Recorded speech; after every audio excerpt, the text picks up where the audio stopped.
On this episode of Treasure Trader, It looks real to me. Billy Jamieson buys a shrunken human body worth thousands of dollars, This is definitely one of the most interesting things I've ever come across. only to discover it could be a fake. I would say this is not real at all. Battles buyers at an auction Sold. I wanted to buy it because of the story. for a one-of-a-kind piece of art, But nobody had checked the gun, and gets ready to stage the party of the year. Why? Because I'm nuts? This is our largest party of the year. I invited everybody that is in my business in the world that I know.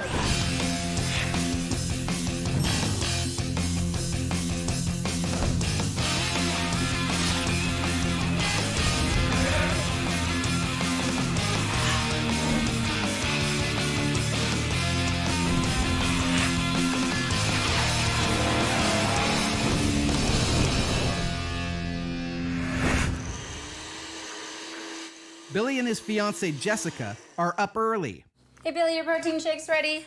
and preparing for a party. How you doing? Good. So, party time. So y'all excited? I am excited. It's gonna be stressful. But it's gonna be fun. Billy's a world-famous treasure hunter, but he's almost as well known for his annual costume party. We get to see everyone that we do business with. Every year, it just gets bigger and bigger. The party's still a week away, but Billy's house is packed with valuable artifacts, making party-proofing a big job. It's like child-proofing for adults, because you gotta remember they're in costumes and they turn around and something's knocked out and smashed. This is my favorite shrunken head in my collection. So I'm gonna move it way back here, out of the way. This is an Ojibwe war club. All these lines represent battles. This means this was used to kill somebody. I paid somewhere over $30,000 for it. And the value of this is well over 100, and that's why it's gotta be put away. And while Jessica stows the valuables, Billy gets back to work, hunting for new treasures. The Indiana Jones of today is on the internet and the phone all day. I'm looking for artifacts that are great, that are beautiful. I also love oddities and curiosities from around the world. Just strange things with great historical stories. But this time, something freaky's caught his eye. Wow, that's amazing. A shrunken human body That's pretty cool. that he made a $10,000 offer on yesterday has just been accepted. Oh my God. Shrunken human bodies were a common sideshow attraction in the 1900s, but they were all fake and made of paper or animal skin. Real shrunken bodies are rare, and only a handful are known to exist. Billy's convinced he's bought the genuine article, I mean, it looks real to me. but until it's in his hands, it can't be confirmed. Sometimes you act too quickly, and the next thing you know, what you've got is a reproduction or a fake or a tourist piece. I mean, I have a number of these. And they're all tucked away in his cabinet of mistakes to remind him of the cutthroat world of collecting. These are shelves filled with mistakes, and it's supposed to be a medieval chastity belt, but when you see this pictured in a catalog, it looked old, and when I got it, this is a reproduction. This is a copy of a Fijian priest kava dish. They would put kava in this and drink it, and it would let them go into kind of a state, and this would have been worth probably about $250,000 to $300,000 if it was real. Is Billy's shrunken human body the next addition to his cabinet? I've made mistakes before and I've been burned, but I'm willing to take the gamble. Billy can't wait to find out. For now, party planning's on hold. He and Jessica are in New York to pick up the shrunken body. Its former owner has left it at Billy's hotel. How are you? Hi, good afternoon. I've got a box here, I think, under Bill Jamieson. Like a kid at Christmas, Billy wants to open it right away.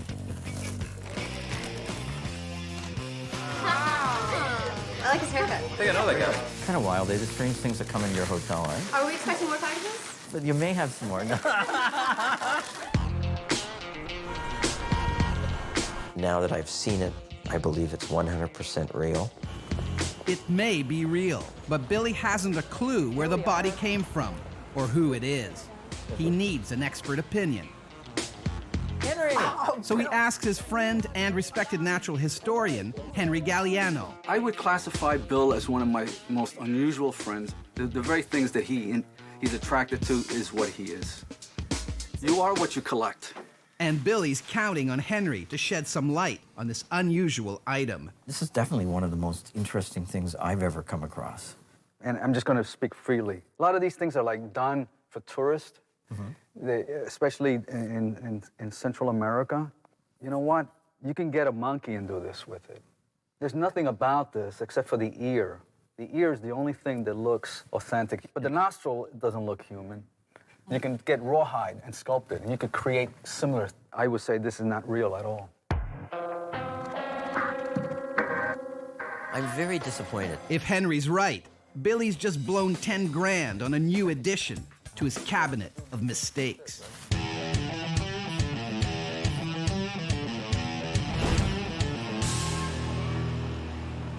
Billy Jamieson's rare shrunken human body has just been called a fake. Take another guy. I would say this is not real at all. Really? I'm very disappointed. But he's still not convinced that it's a hoax.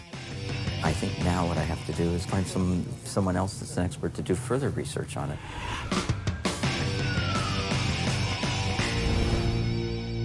And those experts are Robert Carnero and Layla Williamson, former curators at the Museum of Natural History in New York.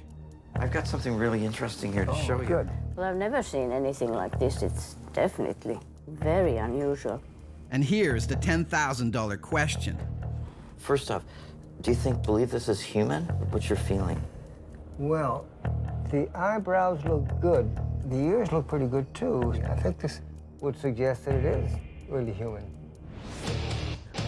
Billy's relieved, but the plot thickens. Was this done by the tribe? Did they shrink bodies ever? No, there's no record at all of them having shrunk an entire body. Only the Shuar Indians of Ecuador shrank human heads. But tourism created a morbid market for forgeries, and people with the know-how, like morticians or doctors, shrank heads and bodies. Does it kind of have a look like a medical doctor would seal up? I wouldn't be surprised, yeah. Look at the sutures in the back. This is a stitch that surgeons use in stitching up an incision. But someone who did this wasn't the first time they'd done it. If he's right, this body may have been created by a doctor for the tourist trade. Billy's now heard two opposing opinions. So is it human or not?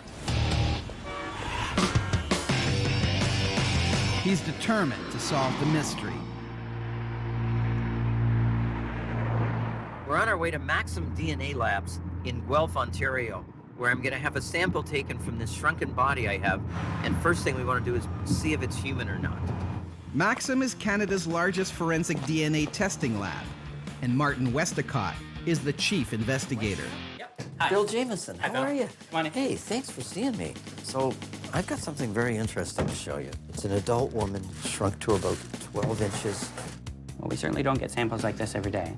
How do you take DNA from a specimen like this to determine that it's human? We'll take a small sample from her arm area, and we'll also take a small sample from the back of her head, and we'll take both those samples through the DNA process. So once you take a millimeter of the skin, 100%, you can tell me if it's human or not. Correct. DNA samples are carefully shaved from the body's dried out skin. The actual tests will take time, but Martin is already worried about the results.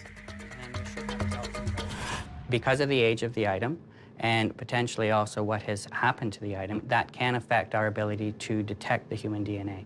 It can potentially cause us to not get a result. Billy heads home to Toronto, where he sends an email to a global network of dealers asking for any information about shrunken bodies.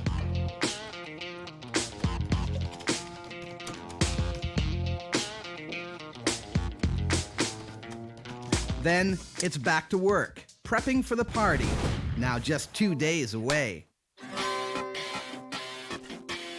This place holds about 250, 300 people comfortably, but we have a guest list between 500 and 600, and I can't say no to anybody. Why? Because I'm nuts. You want to take them down in the coffin, Bob? Yeah, and there's no room for error. We got to move the mummy downstairs and put him in a glass case so no one can spill wine on him. Where do you think I should put this one rather than leave it in here? I always worry, and thank God Jessica's here to keep me calm and help me through this. I honestly think that that might be the safest place. Sorry, Greg. Suddenly, Billy gets a call. Bill Jamieson, can I help you? It's the DNA lab in Guelph calling, sooner than expected. Hi, Billy. It's Martin Westacott from Maxim. Oh, yeah, of course. And Martin has good news about Billy's shrunken body. We were pleasantly surprised. We were able to determine that it's definitely human. Billy's thrilled. It's still business as usual. Boy, am I excited. You can't make this stuff up. His shrunken body is the real deal. The greatest thing about collecting this is you're collecting history. And it's a lot of history that nobody knows. And that includes who shrunk the body. The mystery continues.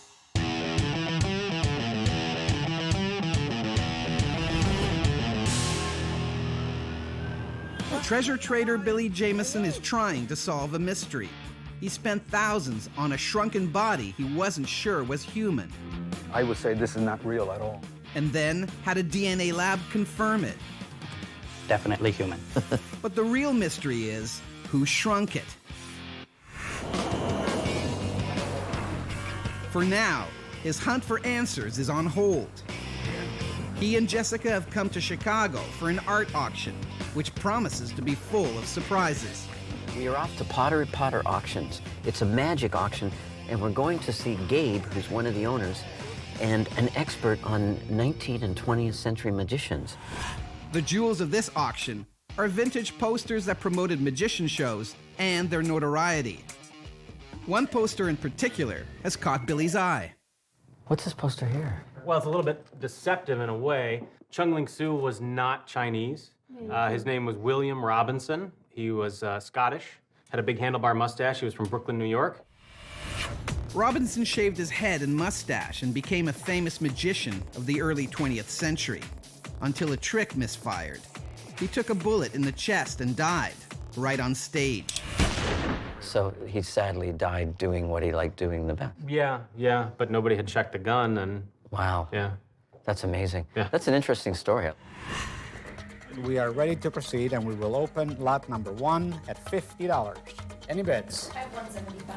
I have 175 on the internet. I have 200 on the floor. But as the auction begins, Billy's more interested in eyeballing the competition. I'm looking around the room, seeing who the bidders are, $750 for 800. seeing who's bidding on the phones, wondering who the buyers are. 900. 900, 950. 950. 950, I believe it's yours. Sold.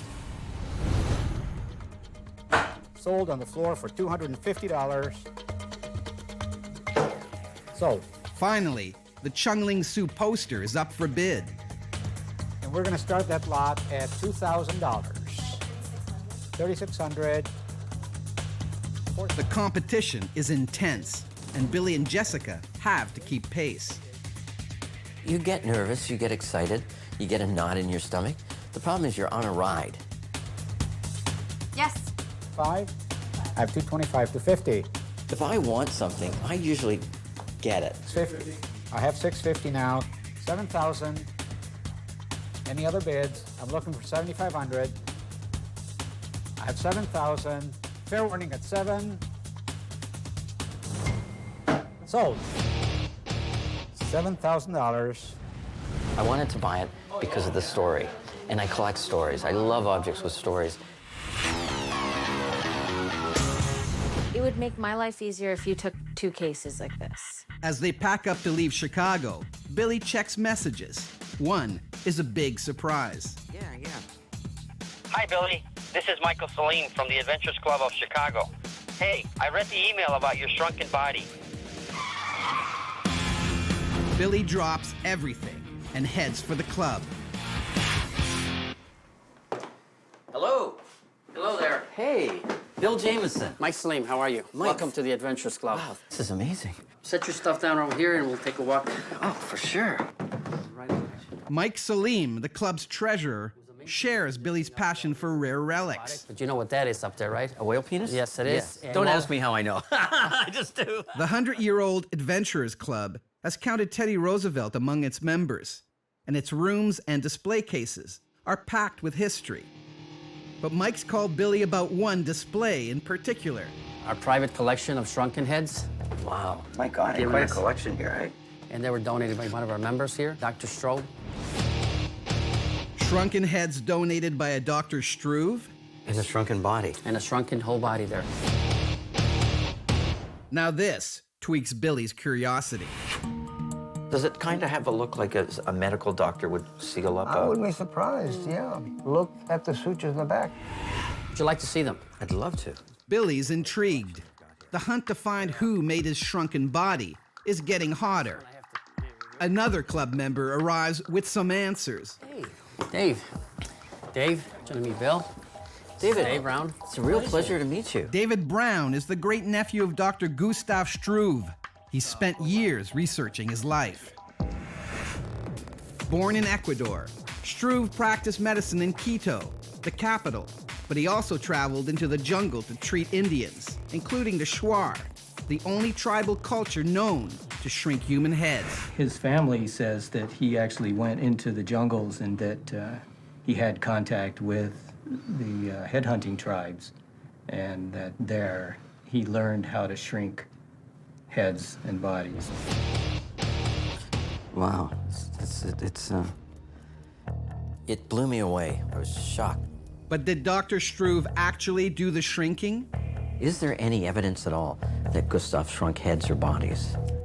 There is. I found a letter that he wrote to his fiancée in 1939, and he was telling her that he had been to a museum that day. Yesterday, Sunday, I spent almost all day at the museum.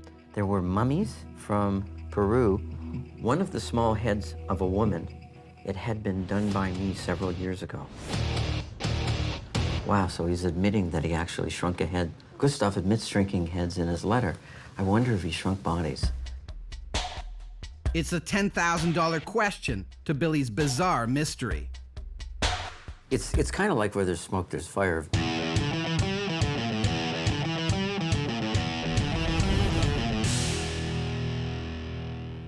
Hello. Billy Jamieson is in Chicago to try and solve the mystery of who made his shrunken human body. Is there any evidence at all that Gustav shrunk heads or bodies? There is. And so far, Dr. Gustav Struve is the prime suspect. Do you think he made these bodies himself? Yeah, I can see where someone that had the skills to shrink a head would be tempted to shrink an entire body.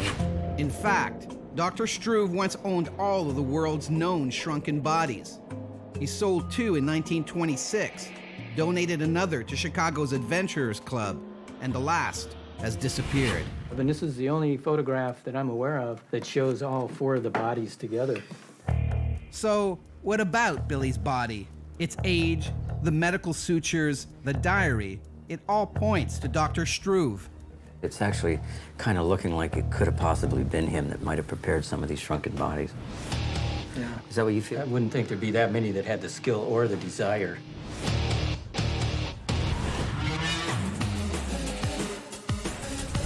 But without a certificate of authenticity, Billy can't be sure. He does know that the shrunken body doesn't belong in his cabinet of mistakes.